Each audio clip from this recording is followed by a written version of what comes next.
નમસ્કાર વિદ્યાર્થી મિત્રો, નવા ચેપ્ટરની શરૂઆત કરીએ. ચેપ્ટર નંબર 8 ડી અને એફ વિભાગના તત્વો. તો એનો પ્રથમ મુદ્દો છે આવર્ત કોષ્ટકમાં સ્થાન. એના પહેલા એની થોડીક સામાન્ય માહિતી આપેલી છે, એ આપણે જોઈ લઈએ. બરાબર. તો સામાન્ય રીતે આપણે જોઈએ છીએ ઘણી બધી ધાતુઓ છે. દાખલા તરીકે આયર્ન, કોપર, સિલ્વર, ગોલ્ડ. એની ઔદ્યોગિક વિકાસમાં અને રોજિંદા જીવનમાં પણ ઘણી અગત્યતા છે.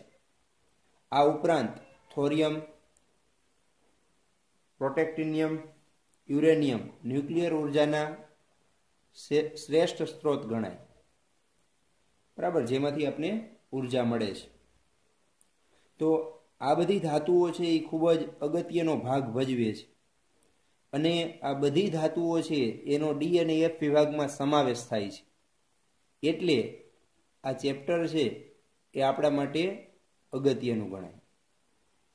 જેમાંથી ડી વિભાગની આપણે વાત કરીએ તો આપણે આવર્ત કોષ્ટકની વાત કરી છે, જેમાં આવર્ત કોષ્ટકને 4 વિભાગમાં વહેંચવામાં આવે છે: એસ, પી, ડી અને એફ. બરાબર. જેમાંથી ડી વિભાગ છે એમાં 3 થી 12 એટલે કે 10 સમૂહનો સમાવેશ થાય છે. સમૂહ નંબર 3 થી સમૂહ નંબર 12 સુધીના તત્વોનો સમાવેશ થાય છે. આ ડી વિભાગના તત્વો છે એના ટોટલ 4 આવર્ત. બરાબર. જેમાં એક 3D શ્રેણી તરીકે ઓળખાય છે, એક 4D શ્રેણી, એક 5D શ્રેણી અને 6D શ્રેણી. બરાબર. એટલે ડી વિભાગના તત્વો છે એના 4 આવર્ત રહેલા છે. આમ તમે જોશો તો ડી વિભાગ અથવા તો ડી કક્ષકમાં ઇલેક્ટ્રોન ચોથા આવર્તથી ભરવાનું શરૂ થશે. ચોથો આવર્ત, 5મો, 6થો અને આ 7મો. એટલે આ જે 4 આવર્ત છે એમાં ડી કક્ષક ભરાયેલી હોય છે. એમાં ચોથા આવર્તમાં 3D કક્ષક એટલે કે 3D શ્રેણી તરીકે ઓળખાય છે. 5મા આવર્તમાં ડી છે એ 4D શ્રેણી તરીકે ઓળખાય છે. 6થામાં 5D શ્રેણી અને 7મામાં 6D શ્રેણી તરીકે ઓળખાય છે. જેમાંથી આપણે વાત કરીએ તો 3D શ્રેણીમાં 3 થી 12 સમૂહ એટલે 10 તત્વોનો સમાવેશ થશે, સ્કેન્ડિયમથી ઝિંક. 4D શ્રેણીમાં ઇટ્રિયમથી કેડમિયમ. 5D શ્રેણીમાં લેન્થેનમ તથા હાફનિયમથી મર્ક્યુરી. અને 6D શ્રેણીમાં એક્ટિનિયમ તથા રુથરફોર્ડિયમથી કોપરનેશિયમ. બરાબર. આ રીતે 4 શ્રેણીમાં ડી વિભાગ વહેંચાયેલો છે. હવે આ જે ડી વિભાગના તત્વો છે એ એસ અને પી ની વચ્ચે ગોઠવાયેલા છે, અને એના ગુણધર્મ પણ એસ અને પી વચ્ચેના જોવા મળે છે. એટલે આ ડી વિભાગના તત્વોને સંક્રાંતિ તત્વો તરીકે ઓળખવામાં આવે છે. બરાબર. ત્યાર પછી આવર્ત કોષ્ટકમાં આપણે નીચે જોશું આડી હરોળ 2 હશે. બરાબર. જે એફ વિભાગ તરીકે ઓળખાય છે. જેમાં આવર્ત નંબર 6 અને 7 આ બંનેમાં એફ કક્ષક ભરેલી હોય છે. જેમાં આવર્ત નંબર 6 માં 4F શ્રેણી, જેમાં સીરિયમથી લ્યુટેશિયમ સુધીના તત્વોનો સમાવેશ થાય, એને લેન્થેનોઇડ શ્રેણી તરીકે ઓળખવામાં આવે છે. અને આવર્ત નંબર 7 માં 5F શ્રેણી, જેમાં થોરિયમથી લોરેન્સિયમ સુધીના તત્વોનો સમાવેશ થાય, જેને એક્ટિનોઇડ શ્રેણી તરીકે ઓળખવામાં આવે છે. હવે આ બંને શ્રેણી છે 4F અને 5F, મૂળ તો ક્યાંથી નીકળે છે? તો કે ડી માંથી જ નીકળે છે. ડી માંથી જ નીકળતી હોવાને કારણે એને આંતર સંક્રાંતિ તત્વો તરીકે ઓળખવામાં આવે છે. સંક્રાંતિમાંથી જ નીકળે એટલે એ આંતર સંક્રાંતિ કહેવાય. સંક્રાંતિમાંથી એટલે જો અહીંયા 5D શ્રેણીમાં લખ્યું છે લેન્થેનમ તથા હાફનિયમથી મર્ક્યુરી. એટલે અહીં લેન્થેનમ પરમાણુ ક્રમાંક 57 છે. બરાબર. પછી 58 નંબરનું તત્વ છે એ સીરિયમ છે, એટલે એફ વિભાગનું થશે. એટલે છઠ્ઠા આવર્તમાં 5D કક્ષક ભરાવાની શરૂ થશે, એમાં વચ્ચે કોરેફ કક્ષક છે એનો સમાવેશ થશે, એટલે સીરિયમથી લ્યુટેશિયમ સુધી. એવી જ રીતે આ 58 થી 71 પાછું 72 થી હાફ નિયમથી શરૂ થશે, 80 મર્ક્યુરી સુધી પૂર્ણ થશે. એવી જ રીતે સાતમા આવર્તમાં તમે જોશો એક્ટિનિયમ છે એનો પરમાણુ ક્રમાંક 89 હશે અને રુથરફોર્ડિયમનો 104. તો આ બે વચ્ચેના તત્વો છે ને એ 5F શ્રેણીના છે. તો વચ્ચેના એટલે કયા? 90 નંબર એટલે થોરિયમ 90, લોરેન્સિયમ 103. એટલે 89 પછી જે શ્રેણી નીકળે છે એને આપણે નીચે ગોઠવી છે, એ 5F શ્રેણી છે. અને 57 પછી જે નીકળે છે એને નીચે ગોઠવી છે, એ 4F શ્રેણી છે. એટલે આ બંને સંક્રાંતિમાંથી જ નીકળતી હોવાથી તેને આંતર સંક્રાંતિ તત્વો તરીકે ઓળખવામાં આવે છે.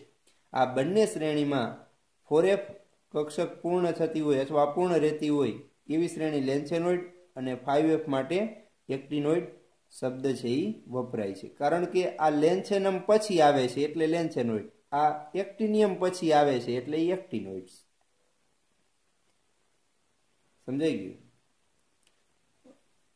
ત્યાર પછી વાત કરીએ સંક્રાંતિ તત્વોની. તો સંક્રાંતિ તત્વોમાં આપણે જોયું કે ઘણી બધી શ્રેણી છે, પણ એ શ્રેણીના આપણે આગળ જોશું કે દરેક અંતિમ તત્વમાં ડી કક્ષક પૂર્ણ હોય છે. તો જ્યારે ડી કક્ષક અપૂર્ણ હોય ત્યારે એને સંક્રાંતિ તત્વ ગણવામાં આવે છે. બરાબર. એટલે આ બધી શ્રેણીમાં ડી કક્ષક અપૂર્ણ જ છે એટલે સંક્રાંતિ તત્વ ગણવામાં આવે છે. પણ 3D 4D અને 5D શ્રેણીના છેલ્લા સભ્ય છે ઝિંક, કેડમિયમ અને મર્ક્યુરી, એમાં ડી કક્ષક અપૂર્ણ નથી, પૂર્ણ હોય છે. એના કારણે એને સંક્રાંતિ તત્વ ગણવામાં આવતા નથી. એ પણ આપણે આગળ જોશું. બરાબર. તો સામાન્ય રીતે આપણે જેમ મુખ્ય સમૂહના તત્વોમાં જોયું હતું એસ અને પી વિભાગમાં કે સમૂહમાં ઉપરથી નીચે તરફ જતા કેવા ગુણધર્મોમાં ફેરફાર થાય છે, એવો ફેરફાર છે એ ડી વિભાગના તત્વોમાં પણ થશે. પણ પ્રશ્ન શું છે કે સમૂહમાં ડી વિભાગમાં એવો ફેરફાર થાય જ છે, પણ ડી વિભાગના તત્વોમાં આવર્તમાં પણ ચોક્કસ પ્રકારનો ફેરફાર જોવા મળે છે. એટલે એની પણ આપણે વાત કરીશું. સંક્રાંતિ ધાતુઓમાં કિંમતી ધાતુઓની વાત કરીએ તો સિલ્વર, ગોલ્ડ, પ્લેટિનમ. ઔદ્યોગિક મહત્વ ધરાવતી ધાતુઓ છે આયર્ન, કોપર, ટિટાનિયમ વગેરે ધાતુઓનો સમાવેશ છે એ થયેલો છે. એટલે સંક્રાંતિ તત્વોમાં અગત્યની ધાતુઓ છે અને આ અગત્યની ધાતુઓના આવર્ત કોષ્ટકમાં આપણે સ્થાનની ચર્ચા હવે પછી કરીએ. એટલે હવે આપણે જોઈએ આવર્ત કોષ્ટકમાં સ્થાન.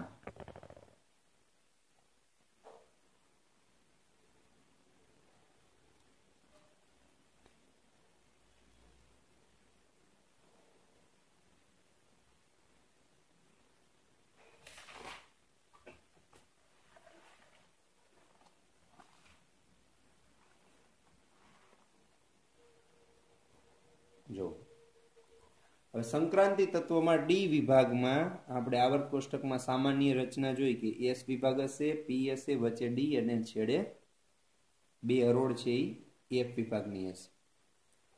સામાન્ય રીતે ડી વિભાગના તત્વો છે એ તમને કીધું 4 શ્રેણીમાં વહેંચાયેલા છે, 3D, 4D, 5D અને 6D.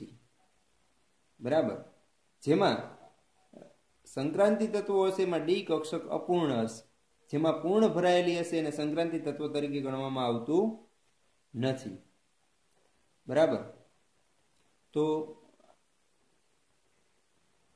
આજે 4 શ્રેણી છે 3D, 4D, 5D અને 6D, એ અનુક્રમે આવર્ત નંબર 4, 5, 6 અને 7માં તમને જોવા મળશે. બરાબર. આગળ આપણે વાત કરી કે શા માટે આને સંક્રાંતિ તત્વ કહેવામાં આવે છે.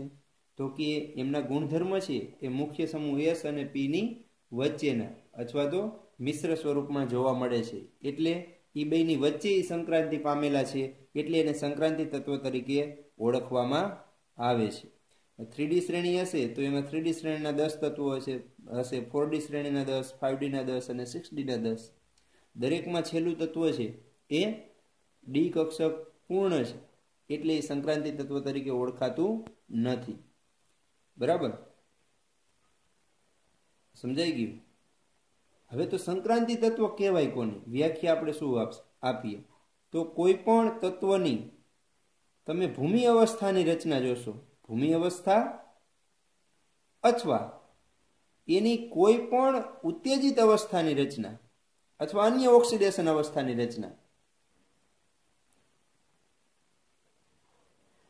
ઉત્તેજિત નહીં પણ ભૂમિ અવસ્થા અથવા કોઈ પણ ઓક્સિડેશન અવસ્થા, બરાબર, ભૂમિ અવસ્થાની ઇલેક્ટ્રોન રચના અથવા કોઈ પણ ઓક્સિડેશન અવસ્થાની રચનામાં જો એમાં ડી કક્ષક અપૂર્ણ હોય તો એને સંક્રાંતિ તત્વ તરીકે ગણવામાં આવે છે.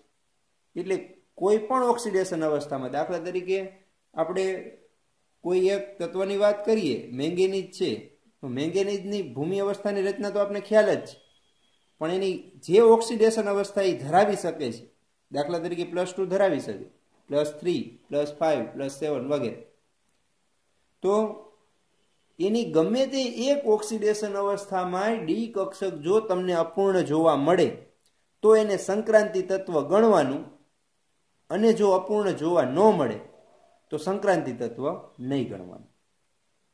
સમજાઈ ગયું? એટલે અપૂર્ણ જોવા મળે તો સંક્રાંતિ તત્વ, ન જોવા મળે તો સંક્રાંતિ તત્વ ગણવાનું થતું નથી. સમજાણું? તો આ સંક્રાંતિ તત્વનું આવર્ત કોષ્ટકમાં સ્થાન એની આપણે વાત કરી. હવે ત્યાર પછી છે ડી વિભાગના તત્વોની ઇલેક્ટ્રોન રચના. તો સામાન્ય ઇલેક્ટ્રોન રચના શું છે ડી વિભાગના તત્વોની? n-1d 1 થી 10 ns12, જેમાં ns છે એ બાહ્યતમ કક્ષક હશે અને n-1d 1 થી 10 એ આંતર ડી કક્ષક હશે. આપણે ખ્યાલ જ છે સૌપ્રથમ કઈ કક્ષક ભરાશે? ns ભરાશે, પછી ડી, બરાબર. એસ કરતા મુખ્ય ક્વોન્ટમાંક એક ઓછો હોય એવી ડી કક્ષક ભરાશે. આ ડી કક્ષકમાં ઇલેક્ટ્રોન 1 થી ચાલુ કરી અને 10 સુધી ગોઠવાય છે, બરાબર. પણ એસ તો પૂર્ણ જ હોય છે, એટલે એસમાં તો 2 જ ઇલેક્ટ્રોન હોય, તો 1 થી 2 કેમ લખ્યું? તો આપણે ખ્યાલ છે કે અમુક રચનાઓ એવી છે કે જે અપવાદ છે, જેમાં એસ કક્ષકમાં 1 ઇલેક્ટ્રોન ભરાવાથી જે બાકીના ઇલેક્ટ્રોન ડી કક્ષકમાં જાય છે એ રચનાઓ સ્થાયી બનતી હોય છે. એના કારણે ક્યારેક ns1 અને ડી છે એ 5 અથવા 10 જેવી રચનાઓ ધરાવી શકે છે. એમાં આપણે 2 અપવાદ ધોરણ 11માં પણ જોયા હતા. કયા કયા હતા? ક્રોમિયમ અને કોપર, બરાબર. ક્રોમિયમની રચના આપણે જોઈ તો શું હતું? Argon core complete, 4s2, 4s1, 3d5. કોપરમાં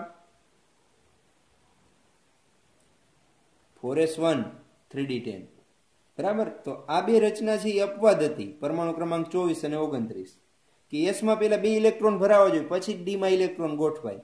પણ અહીંયા ડી5 રચના છે એ અર્ધપૂર્ણ છે, સ્થાયી રચના છે, અને એસનો ઇલેક્ટ્રોન છે એ સરળતાથી ડીમાં આવી શકે છે, એટલે એ 3d5 રચના ગોઠવી અને 4s1 રચના છે એ પ્રાપ્ત કરે છે. એવી જ રીતે અહીંયા પણ એસનો ઇલેક્ટ્રોન ડીમાં ગોઠવાય અને 3d10 બને છે અને 4s1 રચના છે એ પ્રાપ્ત કરે છે. શું કામ? તો કે 3d અને 4s કક્ષકો વચ્ચે ઉર્જાનો તફાવત ઓછો હોવાથી એસનો ઇલેક્ટ્રોન છે એ ડીમાં ગોઠવાય અને અર્ધપૂર્ણ અને પૂર્ણ રચના બનાવી શકે છે. માટે આ પ્રકારની રચના જોવા મળે છે, જેને આપણે અપવાદ તરીકે ગણીએ છીએ, બરાબર. સમજાઈ ગયું? તો સામાન્ય ઇલેક્ટ્રોન રચના છે એ આપણે જોઈ. હવે દરેકની ઇલેક્ટ્રોન રચના જોશું, ટેક્સ્ટ બુકમાં આપેલી જ છે, તો ક્રમશઃ આપણે એમાં જ જોતા જઈએ, બરાબર.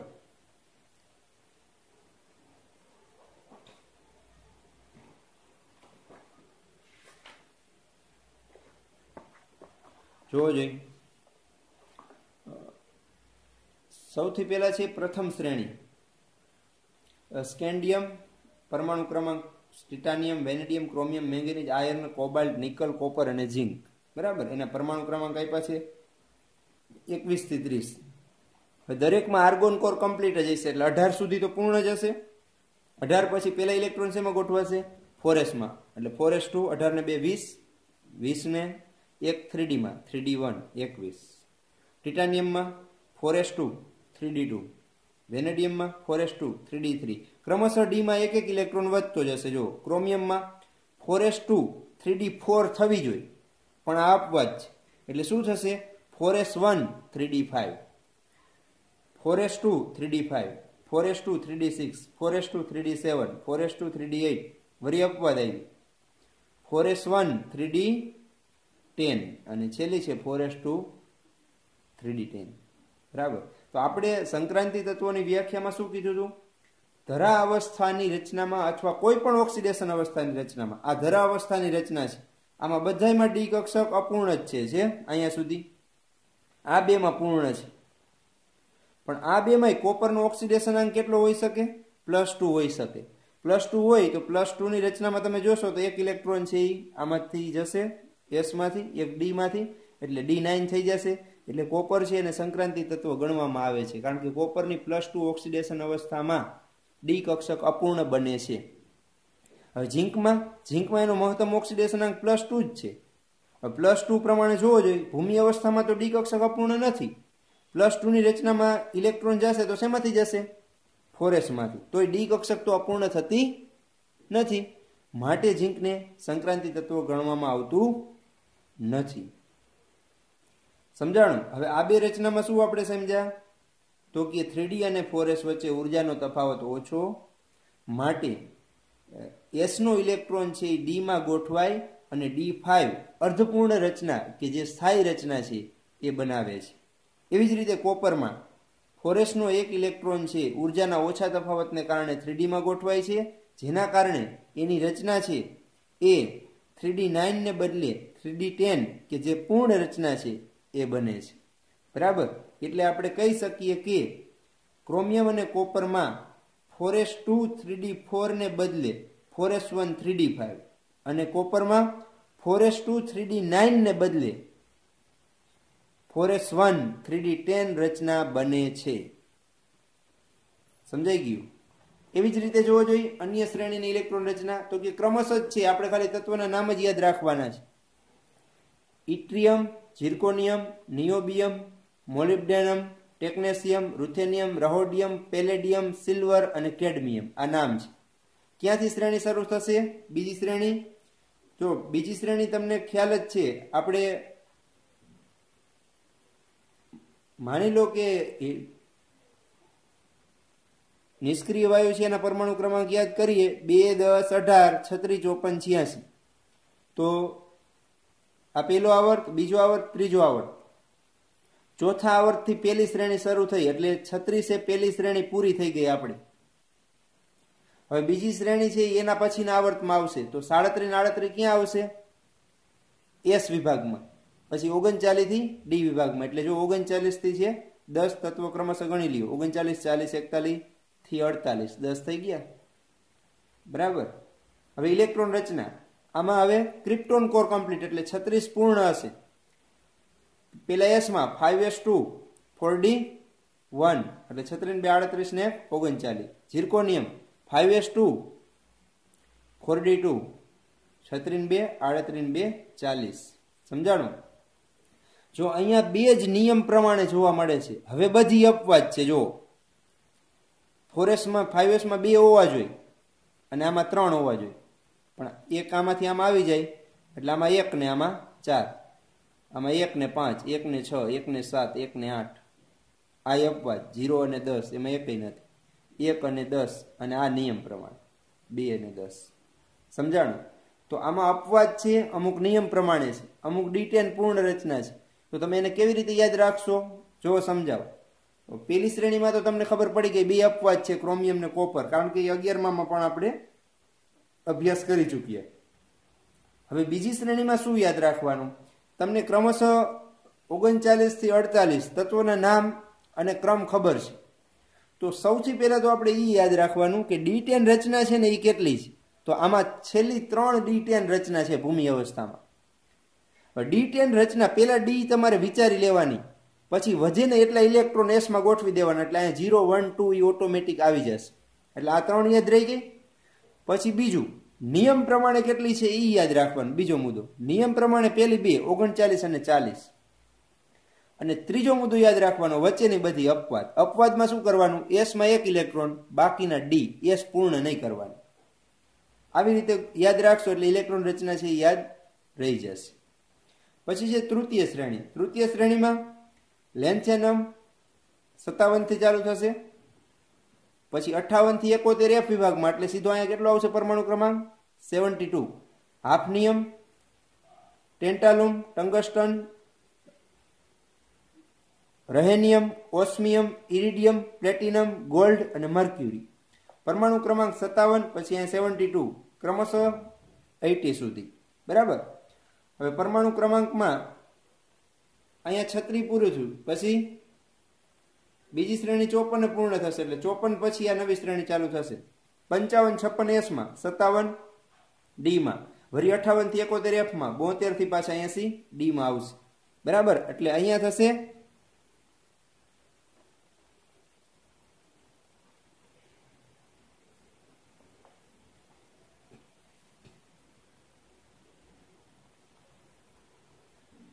Helium, neon, argon, krypton, xenon core complete.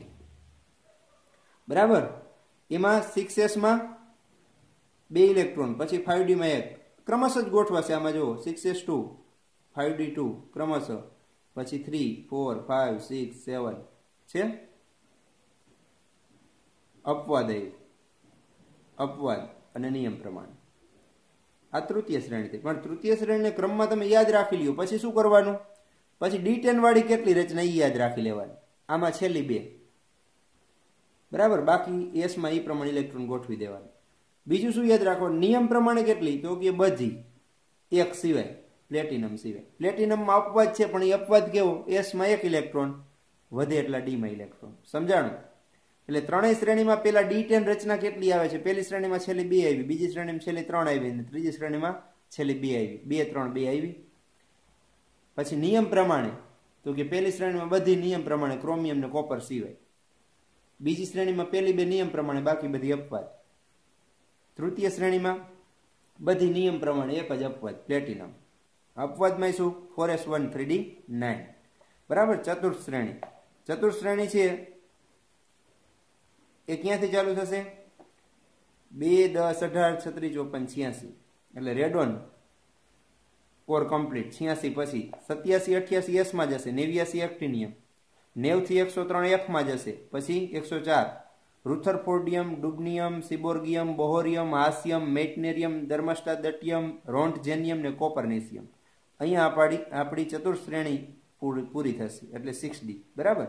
જેમાં આપણે જોશું 7s2, એટલે આમાં આવશે રેડોન કોર કમ્પ્લીટ, એટલે 84 પૂરા, 7s2 84 2, 86 પૂરા, 86 2 88, 6d1 89. પછી ક્રમશઃ એક એક વધતો જશે, 6d2 3 4 5 6 7 8. બરાબર. અહીંયા સુધી નિયમ પ્રમાણે. D10 રચના કેટલી? છેલ્લી 2. તો ચોથી શ્રેણીમાં શું યાદ રાખવાનું? છેલ્લી 2 D10 રચના છે, બાકીની બધી નિયમ પ્રમાણે છે. એટલે એમાં આપણે ગોખવું જ ન પડે કે કઈ રચના અપવાદ છે. બરાબર. તો આવી રીતે યાદ રાખશું. પહેલી શ્રેણીમાં 2, બીજીમાં 3, ત્રીજીમાં 2, ચોથીમાં 2 D10 રચના. પહેલી શ્રેણીમાં ક્રોમિયમ ને કોપર અપવાદ, બાકી નિયમ પ્રમાણે. બીજી શ્રેણીમાં 2 નિયમ પ્રમાણે,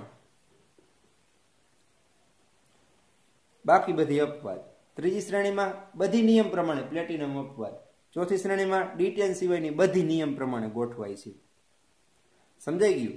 એટલે અહીં આપણે જોશું તો દરેક શ્રેણીનું છેલ્લું તત્વ છે એની ભૂમિ અવસ્થામાં તો D10 રચના છે જ, પણ એની એક પણ ઓક્સિડેશન અવસ્થામાં D10 રચના અથવા તો ડી અપૂર્ણ બનતી નથી. D10 રચના જ રહે છે, એટલે એને સંક્રાંતિ તત્વો ગણવામાં આવતા નથી.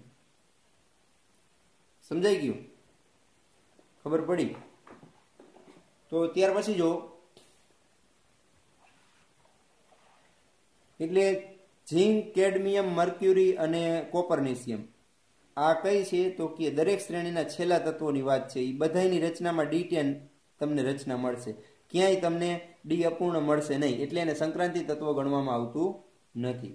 બાકીના તત્વો છે એમાં D1 થી 9 રચના હોવાને કારણે એના આયનોમાં તમે જોશો તો એમાં સમાન ચુંબકીય ગુણધર્મ અને ઇલેક્ટ્રોન રચનાના ગુણધર્મ છે એ સમાન જોવા મળશે. બરાબર?